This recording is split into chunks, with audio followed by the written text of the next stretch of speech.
اپنے ایمان کی آب یاری کرے، اپنے ایمان کی آب یاری کرے، دل پہ اللہ کا خوف طاری کرے۔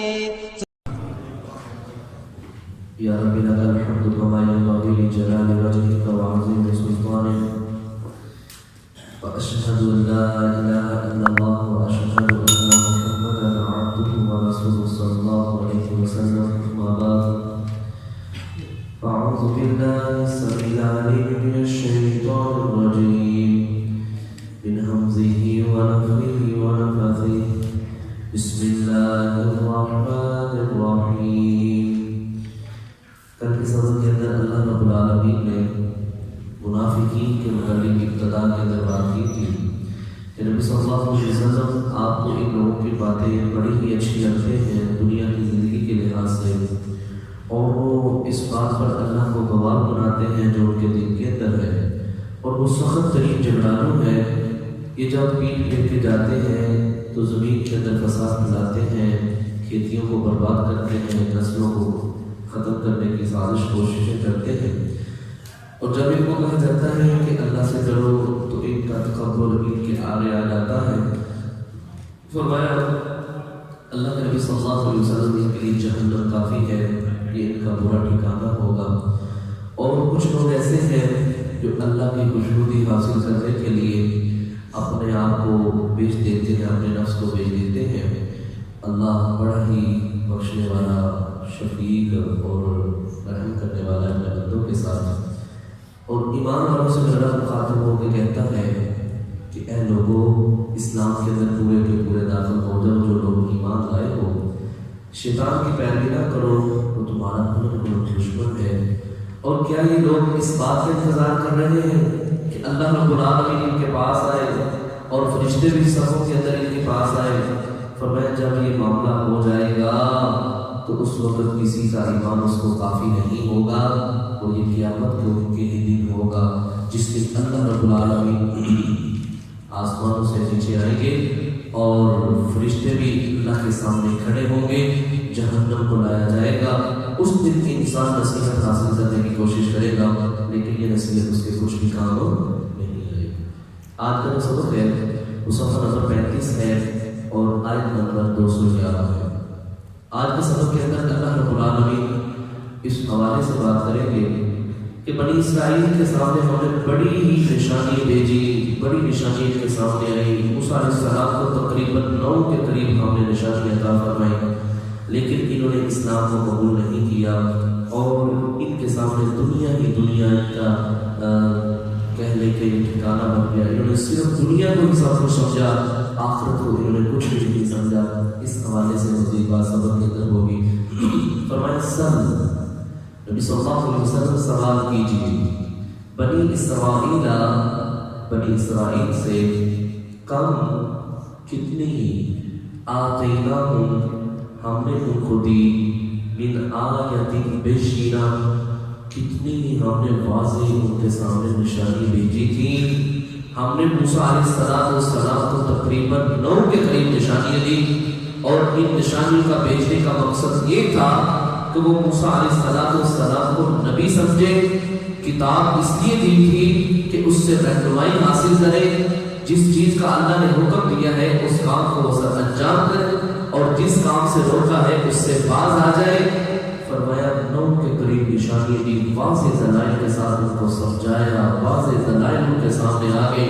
موسیٰ علیہ السلام اپنا ہاتھ بدل میں لیتے، باہر نکالتے، روشن ہو جاتا، اپنے عصا کو نیچے پھینکتے تو وہ بہت بڑا اژدہا بن جاتا، پانی لوگ پیتے تو وہ خون بن جاتا، جوؤں کا عذاب، ٹڈیوں کا عذاب، بے شمار میرے رب نے نشانیاں دکھائی۔ یہ بادل کا ان کے اوپر سایہ کرنا اور بھی معاملات، اللہ کہتا ہے ان سے سوال کیجیے ان کو میں نے کتنی نشانی دکھائی ہے، موسیٰ علیہ السلام کے ذریعے ان کا کتنی نشانی بھیجی ہے۔ نشانی آنے کے باوجود بھی ان لوگوں نے موسیٰ علیہ السلام سے اس طرح تعاون نہیں کیا جس طرح تعاون کرنے کا حق تھا۔ موسیٰ علیہ السلام کا قلب نہیں پڑا، اور یہ بات یاد رکھیے جب نبی اسلام معراج کے رات موسیٰ علیہ السلام کے پاس سے گزرے تھے نا، تو اس وقت موسیٰ علیہ السلام نے رونا شروع کر دیا. تو نبی علیہ السلام نے جبرائیل علیہ السلام سے پوچھا کہ روتے کیوں ہیں؟ تو پھر بتایا، کہنے لگے اللہ یہ نوجوان میرے بعد میں آیا ہے، اس کی امت میری امت سے زیادہ جنت میں جائے گی. سبحان اللہ، کہ میں نے بھی محنت کی ہے، میں نے بھی اللہ تیرا پیغام لوگوں تک پہنچایا تھا، لیکن لوگوں نے میری بات کو نہیں مانا جس طرح اس نبی کے لوگوں نے بات کو مانا تھا. فرمایا وَمَن يُبَدِّلْ، جو کوئی بدل ڈالے نعمت اللہ کی نعمت کو من بعد ما جاءتہ، اس کے پاس آ جانے کے بعد. سب سے بڑی نعمت کیا ہے میرے بھائیوں؟ وہ دین ہے، دین اسلام ہے. انہوں نے دین اسلام کو قبول کرنے کی بجائے کفر کو قبول کیا، ہدایت کو قبول کرنے کی بجائے گمراہی کو قبول کیا، جنت کی بجائے جہنم کو قبول کیا، صراط مستقیم کی بجائے الٹے راستے کو اپنایا. اللہ فرماتے ہیں بعد ما جاءتہ، واضح دلائل واضح راستے کے آ جانے کے بعد بھی فإن اللہ، بس بے شک اللہ شدید العقاب، وہ سخت ترین پکڑ کرنے والا ہے. اللہ، واضح دلائل آنے کے باوجود بھی یہ لوگ ایمان نہیں لائے. اتنی ان کے اندر ہٹ درمی تھی، اتنا ان کا معاملہ خراب تھا کہ موسیٰ علیہ السلام اتنی نشانی لے کے آئے. اور اسی لحاظ سے اللہ رب العالمین نبی علیہ السلام کو بھی مخاطب کر کے کہتا ہے دوسرے مقام پہ ان الذین حقت علیہم کلمۃ ربک لا یؤمنون ولو جاءتهم كل آیۃ حتی یروا العذاب الالیم. اللہ کے نبی صلی اللہ علیہ وسلم، ہم نے ان کے دلوں پر مہر لگا دی ہے. جتنے ہم نے نبی بھیجے ہیں ان سارے نبیوں کی نشانی بھی ہم آپ کو دے دیں یا ان کی نشانی ہم آپ کو دے دیں، یہ ایمان نہیں لائیں گے حتی یروا العذاب الالیم، جب تک یہ اپنی آنکھوں سے جہنم کے عذاب کو نہیں دیکھ لیں گے. تو یہ نشانیوں کے ساتھ ماننے والی قوم نہیں. اللہ کی قسم سے پریشان نہ ہو، اپنے دل کو مطمئن رکھیے. آپ کے ذمہ پیغام پہنچانے، بس پیغام پہنچائیے. فرمایا زُيِّنَ، مزین کر دی گئی ہے للذین، ان لوگوں کے لیے کفروا، جنہوں نے کفر کیا، الحیات الدنیا، دنیا کی زندگی. اللہ، ایک کافروں کے لیے دنیا، الدنیا سجن المؤمن و جنت الکافر، یہ دنیا ایک مومن کے لیے ایک قید خانہ ہے اور کافر کے لیے ایک جنت جیسی یہ حیثیت رکھتی ہے. کیونکہ کافر کو پتہ ہے آگے جا کے مجھے کتنے عذاب ہونے ہیں، میرا رب مجھ پہ ناراض ہوگا، میرے اوپر سختی ہوگی، مجھے جہنم میں دھکیل دیا جائے گا. اس لیے وہ اس دنیا کے اندر ایک پرسکون طریقے سے رہنا چاہتا ہے، خوشگوار موڈ کے اندر رہنا چاہتا ہے. لیکن ایک مومن کو پتہ ہے یہ دنیا سہولتوں والی زندگی گزارتا ہے. ایک تکلیف دوسری تکلیف، ایک آزمائش دوسری آزمائش. اللہ سے دعا کرتا ہے اللہ ربنا آتنا فی الدنیا حسنۃ وفی الآخرۃ حسنۃ وقنا عذاب النار. اللہ اس دنیا کو میرے لیے بہتر بنا دے، لیکن جو ہمیشہ کی زندگی ہے آخرت، اللہ اس کو بھی میرے لیے بہتر بنا دے اور جہنم کے عذاب سے محفوظ فرما. یہ بات یاد رکھیے، یہ دنیا کچھ بھی نہیں ہے، یہ دنیا کچھ بھی نہیں ہے، یہ ختم ہو جانی ہے ایک دن. نبی علیہ السلام نے دنیا کی مثال بیان کرتے ہوئے تم اپنی انگلی سمندر کے اندر ڈالو، اس انگلی کو پھر باہر نکالو، جتنا اس انگلی کو پانی لگا ہے یہ دنیا ہے اور بقیہ سمندر آخرت ہے. اللہ، اور ہم کیا کر رہے ہیں؟ بل تؤثرون الحیات الدنیا والآخرۃ خیر وابقیٰ.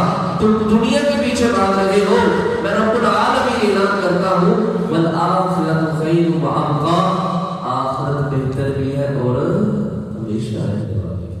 ہم اس کی طرف توجہ نہیں. فرمایا اگر یہ دنیا اللہ رب العالمین کی نگاہ کے اندر ایک مچھر کے پر جتنی بھی اس دنیا کی حیثیت ہوتی، اللہ کسی کافر کو ایک گھونٹ پانی بھی نصیب نہ کرتا. لیکن آج ہمارا رویہ دیکھیں، دنیا کی خاطر ہم نمازیں چھوڑ رہے ہیں، دنیا کی خاطر ہمارے جمعے جا رہے ہیں، دنیا کی خاطر ہم رمضان کا روزے نہیں رکھتے، دنیا کی خاطر ہم ایک دوسرے سے کٹ ہو گئے ہیں. لیکن اللہ اکبر یہ بات یاد رکھیے، یہ دنیا ہمیشہ رہنے والی نہیں، یہ دنیا ایک نہ ایک دن ختم ہو جائے گی. لیکن اگلی جو زندگی ہے، آخرت کی جو زندگی ہے، قیامت کے بعد جو زندگی شروع ہونے والی ہے، اس جیسی کوئی زندگی نہیں ہے، وہ ہمیشہ رہنے والی ہے. جنت بھی ہمیشہ ہوگی، جہنم بھی ہمیشہ ہوگی۔ تو اللہ فرماتے ہیں یہ دنیا کی زندگی کافروں کے لیے مزین کر دی گئی ہے، ایمان والوں کے لیے نہیں۔ فرمایا وَيَسْخَرُونَ، اور یہ کافر مذاق کرتے ہیں، مِنَ الَّذِينَ، ان لوگوں سے، آمنوا، جو ایمان لائے۔ اللہ اکبر۔ ابو جہل، ابو لہب، منافق، یہودی، عیسائی، اللہ اکبر، پہننے کے لیے صرف ایک ہی تہمت ہے، جوتا بھی ٹوٹا ہوا پہنا ہوا ہے۔ صحابہ کی کیفیت کو دیکھ لیجیے، ایک وقت کا کھانا بھی میسر نہیں ہے، اور نبی صلی اللہ علیہ وسلم کی اپنی صورتحال یہ ہے، اما جی عائشہ رضی اللہ تعالیٰ عنہ بیان کرتی ہیں 3 دن مسلسل کبھی ہمارے گھر کے اندر آگ نہیں جلتی تھی، اور 3 مہینے بھی گزر جاتے تھے کہ بسا اوقات ہمارے چولہے کے اندر آگ نہیں جلتی تھی، ہم پانی اور کھجور کے ساتھ گزارا کیا کرتے تھے۔ تو یہ جب دیکھتے نا مسلمانوں ان کو مزاح کرتے، لو جی انہوں نے جنت لے لی ہے، پہننے کے لیے اللہ نے کچھ دیا نہیں، کھانے کے لیے اللہ نے کچھ دیا نہیں، ٹھیک ہے؟ تو دیکھو کہتے ہیں ہم اللہ کے بڑے مقرر، اگر تم اللہ کے مقرر ہو، اللہ کے تم پسندیدہ لوگ ہو، تو پھر اللہ تمہارے اوپر رحمتیں کیوں نہیں کرتا؟ اللہ تمہیں نعمتوں سے کیوں نہیں نوازتا؟ دیکھو ہم اللہ کے مقرر ہیں، اللہ نے ہمیں کتنا دے رکھا ہے۔ اللہ رب العالمین آگے جواب دیتے ہیں، اللہ اکبر، یہ دنیا کی زندگی ہے، والذین اتقوا، اور وہ لوگ جو متقی پرہیزگار ہیں جن کو تم ٹھٹھا مذاق کرتے ہو، فوقہم، بلند ہوں گے، یوم القیامت، قیامت کے دن، سبحان اللہ۔ حضرت بلال رضی اللہ تعالیٰ کو میاں مارتا تھا نا، کل قیامت والے دن بلال جنت کے اعلیٰ درجے پر ہوگا انشاءاللہ۔ کیا مقام پایا؟ چلتے دنیا میں ہے، چلنے کے بعد جنت میں آئے گے۔ اللہ فرماتے ہیں کل قیامت والے دن یہ حسرت کریں گے، یہ صحابہ کرام رضوان اللہ اجمعین کو اتنا بڑا مقام مل گیا، اس وقت کافر کہیں گے ربما یود الذین کفروا لو کانوا مسلمین، آئے کاش جتنا مقام ان لوگوں کو ملا ہے، کاش ہم بھی اسلام کو قبول کر لیتے اور آج ہم بھی جنت کے اندر ہوتے۔ فرمایا فوق اللہ کی فوقہم یوم القیامہ، یہ قیامت والے دن درجے بہ درجہ بلند درجے پر ہوں گے، ان کو بلند مقام ملے گا، ان کو اللہ رب العالمین عزت سے نوازے گا۔ فرمایا اللہ، اور اللہ یرزق عزت دیتا ہے من یشاء، جسے چاہتا ہے، بغیر حساب، بغیر حساب، جتنا اللہ چاہتا ہے۔ اللہ کہتا ہے کہ یہ تمہاری محنت کا نتیجہ نہیں ہے، یا تم کسی سے چھین کے لے سکتے ہو، نہیں، یہ اللہ کی عطا ہے، آج تمہارے پاس ہے کل کسی اور کے پاس ہوگا، تمہیں بھی اللہ نے دیا، صحابہ کو بھی اللہ نے دیا۔ یہ مت سمجھو کہ یہ تمہاری مہارت ہے، اللہ خود فیصلہ کرتا ہے، اللہ یرزق من یشاء بغیر حساب، میں جس کو چاہتا ہوں بغیر حساب کے رزق دیتا ہوں۔ آگے جو بات آ رہی ہے وہ اس حوالے سے ہے، اللہ اکبر، تقریباً حضرت آدم علیہ السلام سے لے کے حضرت نوح علیہ السلام تک یہ 10 صدیوں کا فاصلہ ہے۔ اس وقت لوگ ایک ہی دین پہ چل رہے تھے، کسی کے اندر کوئی اختلاف نہیں تھا۔ یہ اختلاف کیسے پیدا ہوا؟ اللہ رب العالمین فرماتے ہیں کان الناس، تھے لوگ امت واحدہ، ایک ہی امت، فبعث اللہ، پس بھیجے اللہ نے، پھر اختلاف شروع ہو گئے۔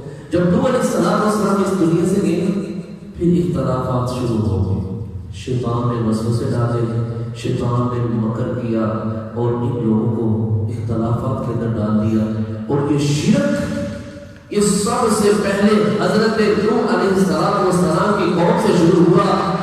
یہ نیک لوگوں کے بیٹھ کے تذکرے کیا کرتے تھے، تو شیطان ابلیس ان کے پاس آیا، کہنے لگا تم بس ان کے تذکرے کرتے ہو، ان کے مجسمے بنا کے سامنے رکھ لو، ان کی صورتیں بنا کے سامنے رکھ لو، چلو یادگیری رہے گی، تم نہیں تو بعد والے آ کے یاد کرتے رہیں گے۔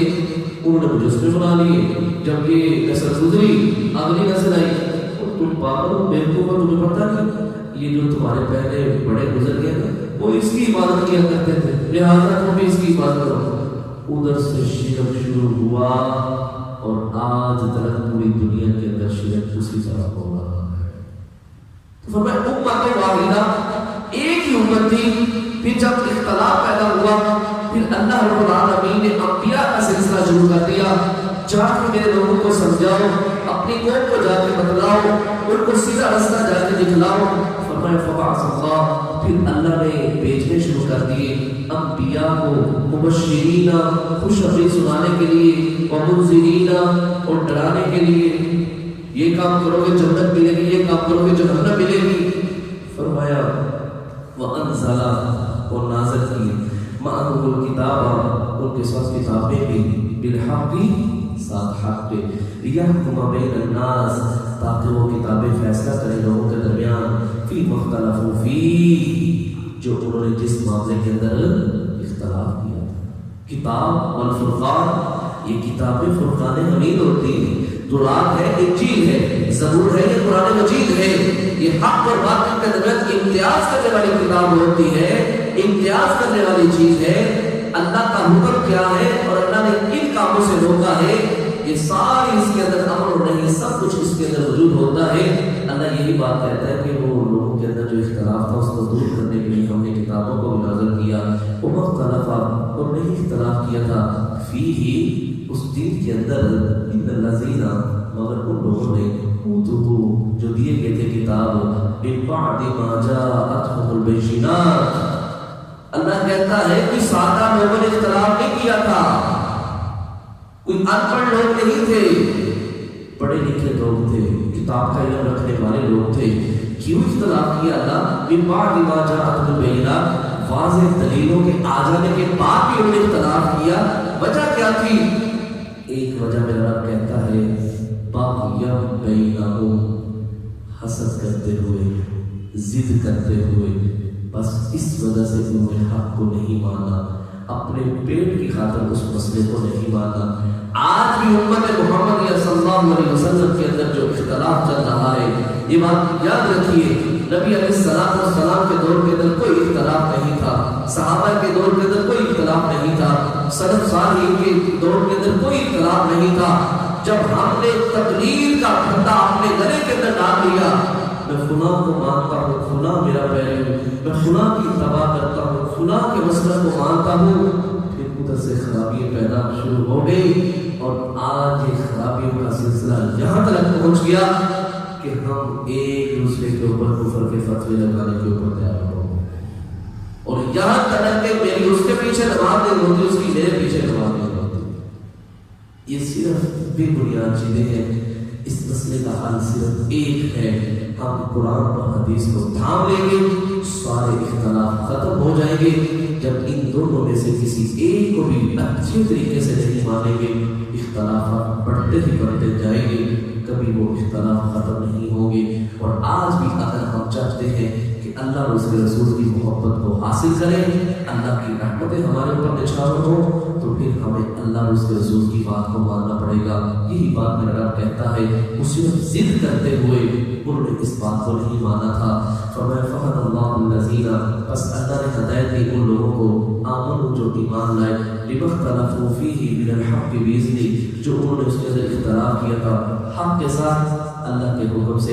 واللہ، اور اللہ، یہدی، ہدایت دیتا ہے، من یشاء، جسے چاہتا ہے، الی صراط مستقیم، سیدھے راستے کی طرف۔ یہ ہدایت کسی انسان کے بس کی بات نہیں ہے۔ انک لا تہدی من احببت ولکن اللہ یہدی من یشاء۔ جب آپ کا چچا بہت ہو رہا تھا تو اس وقت نبی اسلام کہہ رہے چچا کلمہ پڑھ لے، تو اللہ رب العالمین نے رہتی دنیا تک کے لیے یہ قرآن نازل کر دیا۔ اے محمد صلی اللہ علیہ وسلم، جس سے آپ محبت کریں کیا وہ ہدایت پا جائے گا؟ ہدایت کا سلسلہ میرے پاس ہے، میں جسے چاہوں ہدایت دوں، جسے چاہوں ہدایت نہ دوں، یہ معاملہ میرے سپرد ہے، میرے پاس ہے، میرے علاوہ کوئی کسی کو ہدایت دے سکتا نہیں ہے۔ تو اللہ سے ہدایت کی دعا کرتے ہی رہنا چاہیے۔ آخری بات، اس حوالے سے صحابہ کرام پر بڑے ظلم و ستم ہو رہے تھے۔ حضرت خباب بن عرط رضی اللہ تعالیٰ عنہ فرماتے ہیں کہ نبی صلی اللہ علیہ وسلم کعبہ کی دیوار کے ساتھ پیٹ کرنا کے چھاؤں کے اندر بیٹھے ہوئے تھے۔ ہم نبی اسلام کے پاس آئے، آپ صلی اللہ علیہ وسلم کیا آپ ہمارے لیے دعا کریں گے؟ کیا آپ ہمارے لیے دعا نہیں کریں گے؟ نبی صلی اللہ علیہ وسلم ٹیک چھوڑ کے بیٹھ گئے. کیا کہا یہ سنیے. فرمایا ام حسبتم اللہ رب العالمین فرماتے ہیں کیا تمہارے پاس نہیں ہے، کیا تم نے گمان کی ہے ان تدخلوا الجنہ، یہ کہ تم جنت میں داخل ہو جاؤ گے، ولما، اور کیا نہیں، یاتیکم، آئی تمہارے پاس، مثل الذین، مثال ان لوگوں کی، خلو، جو گزر چکے ہیں، من قبلکم، تم سے پہلے، جو تم سے پہلے لوگ گزر چکے ان کی مثالیں نہیں تمہارے ساتھ ہیں. اللہ اکبر. کیا کیا مثال ہے اللہ ان کی؟ اللہ کہتا ہے مستہم، پہنچی ان کو، البأساء، سختی، والضراء، اور تکلیف. اللہ اکبر. نبی صلی اللہ علیہ وسلم فرمانے لگے لوگوں تم کس طرح کی بات کر رہے ہو؟ پہلے لوگوں کی خبریں تمہارے پاس نہیں آئی. پہلے ایک آدمی کو لایا جاتا، مسلمان یا نبی ہوتا، اس کے لیے گڑھا کھودا جاتا، اس کو اس کے اندر کھڑا کیا جاتا، اس کے ارد گرد مٹی ڈال دی جاتی، وہ ہل نہیں سکتا تھا، بھاگ نہیں سکتا تھا، حتیٰ کہ اس کے سر کے درمیان آڑی رکھ کے اس کے 2 حصے کر دیے جاتے تھے. اللہ. یا لوہے کی کمیوں کے جسموں کے اندر چلائی جاتی تھی جس سے ہڈی آلات اور گوشت آلات ہو جاتا تھا. انہوں نے تو کبھی نہیں کہا تھا کہ ہم یہ کریں گے، وہ دین سے تو نہیں دور ہوئے تھے. انہوں نے کبھی اللہ کے متعلق ایسا شفا نہیں کیا تھا، تم کیوں ایسے کر رہے ہو؟ حتیٰ کہ اللہ کہتا ہے وَزُلْزِلُوا، اور ہم نے ان کو ہلایا، حتیٰ یقول الرسول، یہاں تک کہ رسول بھی بول اٹھے، والذین، اور وہ لوگ بھی، آمنوا، جو ایمان لائے تھے، معہ، ان نبیوں کے ساتھ، متی نصر اللہ، پکار اٹھے مومن بھی نبی بھی. اتنا میں نے جھنجھوڑا، اتنا میں نے ان کو چیک کیا، اتنی بڑی بڑی آزمائشوں کے اندر ڈالا، نبی بھی بول اٹھے اور ان کے ساتھ ایمان لانے والے بھی بول اٹھے متی نصر اللہ، اللہ کی مدد کب آئے گی. اللہ اکبر. میرے بھائی ہم نے کبھی دین کے متعلق بھی تکلیف برداشت کی ہے، اس اسلام کے لیے بھی تکلیف برداشت کی ہے. اللہ، اس دین کی قدر و قدرت کو لوگوں سے پوچھیے.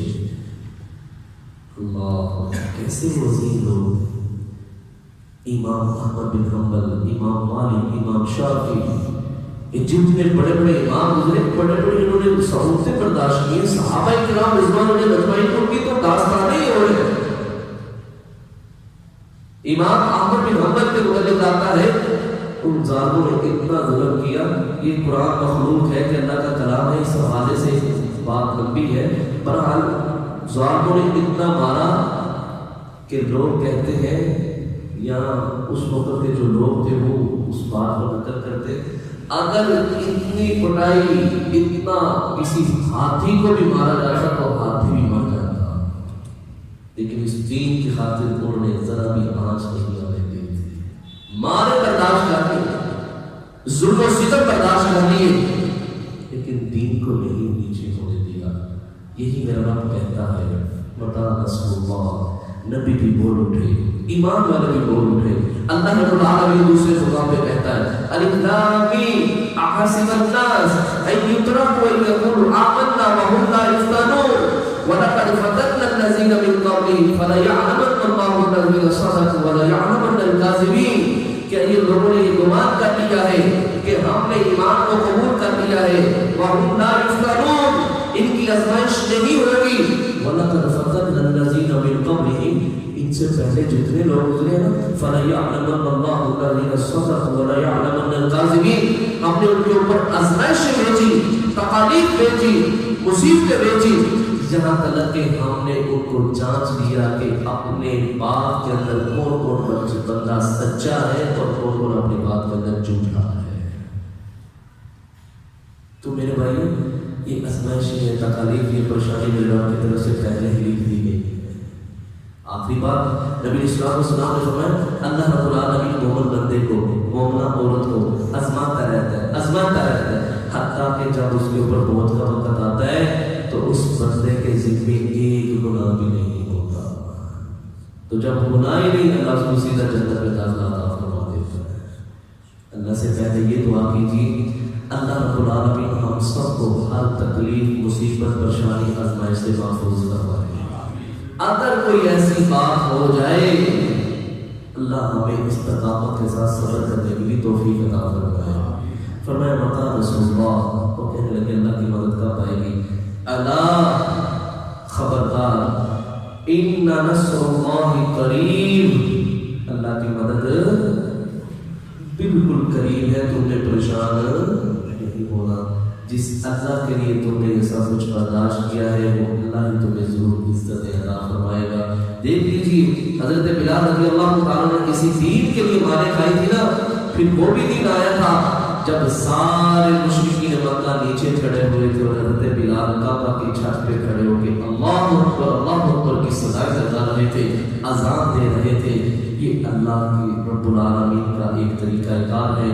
اللہ نبلوکم بالشر والخیر فتنہ، اللہ خوشیوں سے بھی آزماتا ہے، تنگیوں سے بھی آزماتا ہے. اللہ سے دعا ہے اللہ رب العالمین ہم سب کو آزمائشوں سے محفوظ فرمائے، اللہ تکلیفوں سے مصیبتوں سے اللہ ہم سب کو بچا کے رکھے. آمین. سبحانک اللہم و بحمدک اشہد ان لا الہ الا انت استغفرک و اتوب الیک.